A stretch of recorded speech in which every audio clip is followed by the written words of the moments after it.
Se você pegar a carteira de crédito puramente ali, corporativo do Itaú, por exemplo, que é um banco de excelência, que tem uma carteira muito boa, né, e você comparar o retorno daquela carteira, ela vai ser próxima do CDI, né? Então ele não está gerando alfa ali, né? E o que gera o alfa para ele? É combinar isso com serviços, né?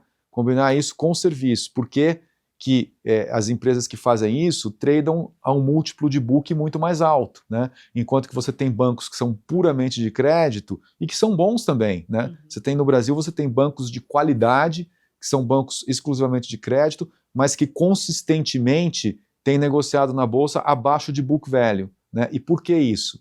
Porque, na verdade, ele não está colocando nenhum serviço em cima daquele capital. Então ele depende exclusivamente do retorno do capital, do spread, e aí o spread que ele consegue colocar na carteira não justifica todo o custo que ele vai ter, né? Então, as empresas que estão tendo mais sucesso no setor financeiro são as empresas que conseguem combinar as duas coisas, né? Então, ter uma receita de serviços relevante, isso é muito importante. E para nós, o importante é que ela não seja apenas relevante, que ela seja predominante, né? Então, a gente tem muito isso em mente. A nossa receita de serviço tem que ser a principal receita da empresa, e aí ela é ajudada, obviamente, com a receita sobre o capital, mas a minha convicção é que se a gente crescer demais o capital, né, e não crescer a receita de serviços em paralelo, o nosso ROI vai começar a cair, né, e aí a gente fica mais parecido com um grande banco de crédito, que basicamente não é o que a gente quer fazer. Super claro.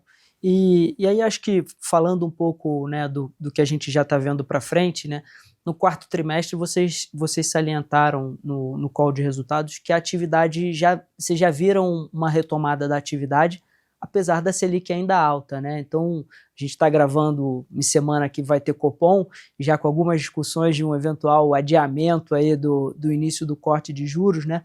Como é que vocês estão vendo esse início de 2026 aí nesse ambiente que os juros continuam altos, mas acho que está tendo uma retomada na atividade, né? Olha, eu acho que falando um pouco de cenário, Matheus, a gente viu ali a partir do terceiro trimestre do ano passado uma retomada de várias coisas, né?